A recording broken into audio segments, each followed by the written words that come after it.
It is no hidden secret that South Africa is not only a destination for human trafficking, but it is also a source. South Africa remains on a watch list for human trafficking. All of this inspires curiosity to really understand where all of this started. In this week's review, we focus on I Am All Girs, which is loosely based on true stories.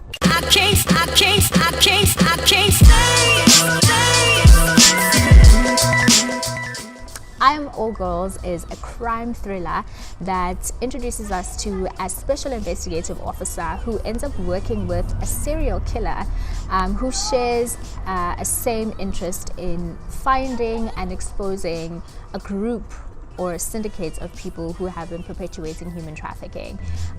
This has been quite an interesting watch because of the nodes of information and really just the reference to incidents that really took place during the Apartheid era.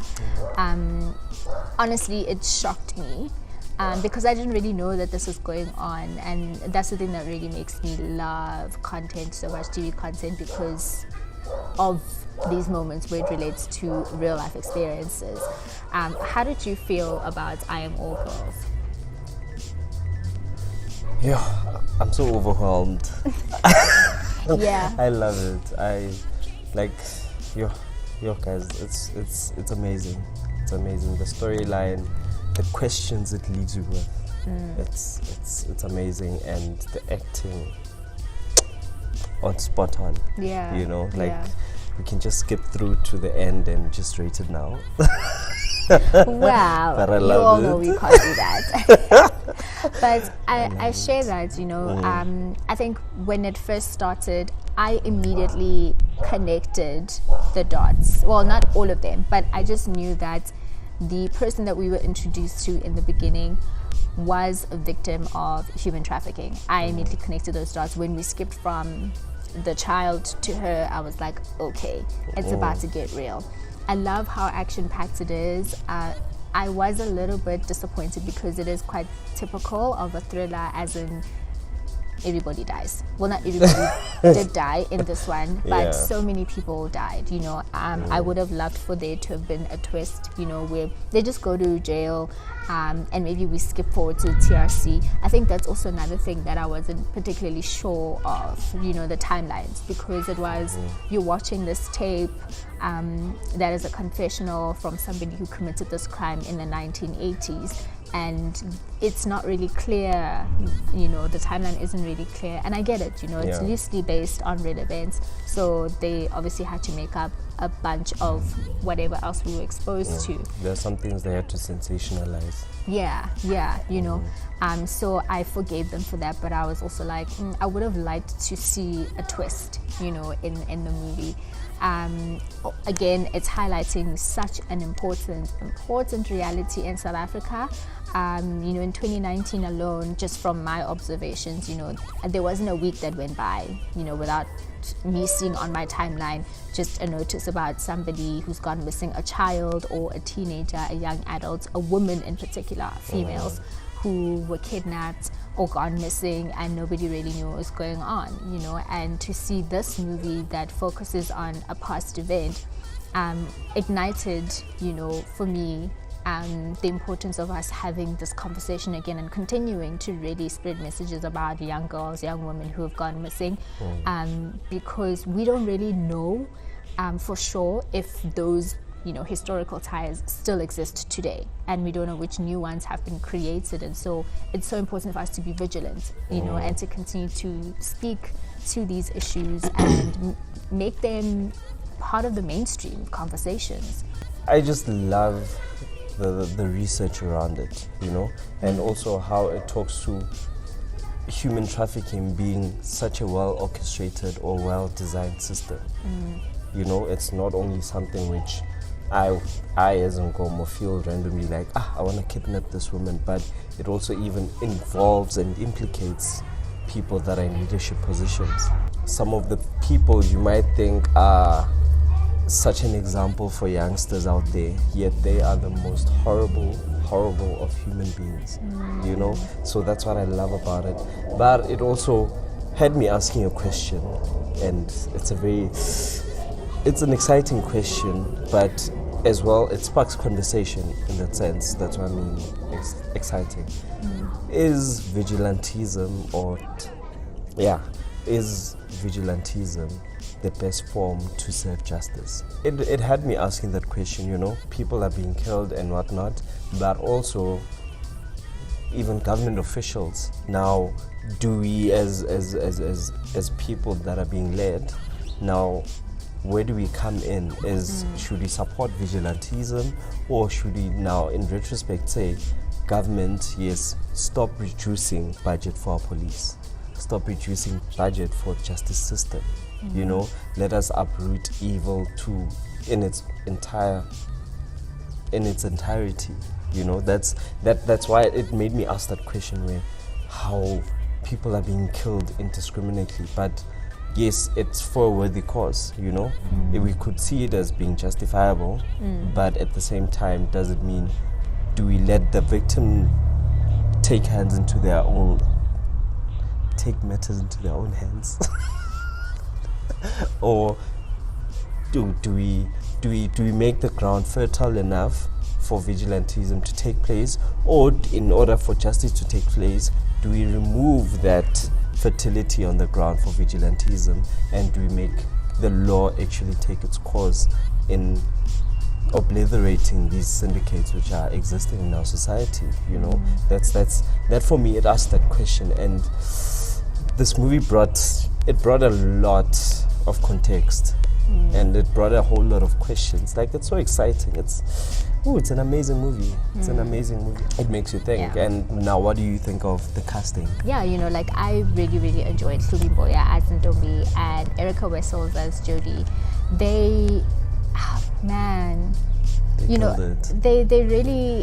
brought the emotion in, you know, the kind of emotion that we really needed to get from them in those scenes, you know, where they had to confront helping these young girls, you know, escape from captivity, but also their relationship, you know. I really was just intrigued by the relationship that Jodie and Ntombi have with each other, you know. And also just Jodie, you know, having this not being her first rodeo, you know, trying to save young girls from captivity. You know, she really could, I guess, empathize with Ntombi, you know, even though Ntombi didn't want to, like, admit that she was the serial killer, you know, but you could see, like, the emotional connection and how she really empathized with her. I think they really, really, really, like, they got me invested in this movie, to be quite honest. They really did get me invested in it. I just also love the fact that there was an unexplored love interest between them.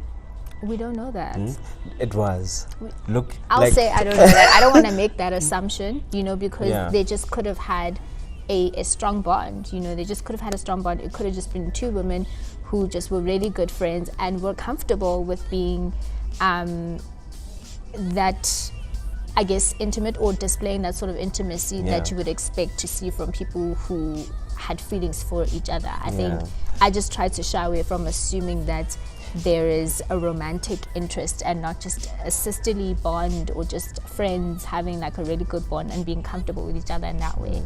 Okay, no, I think maybe from my perspective, the movie sort of set that tone for me. I was okay. So there might be, you know, a spark here and there, but it was just left unexplored for professional reasons. Okay.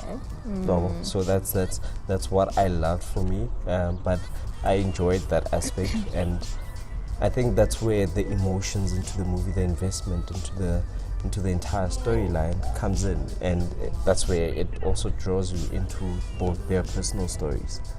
You know, maybe Ntombi was like, love the fact that Jodie is so invested in bringing justice for victims like me, you know, but I can't really expose that I'm also a victim of this, because it's going to expose my being the tag killer.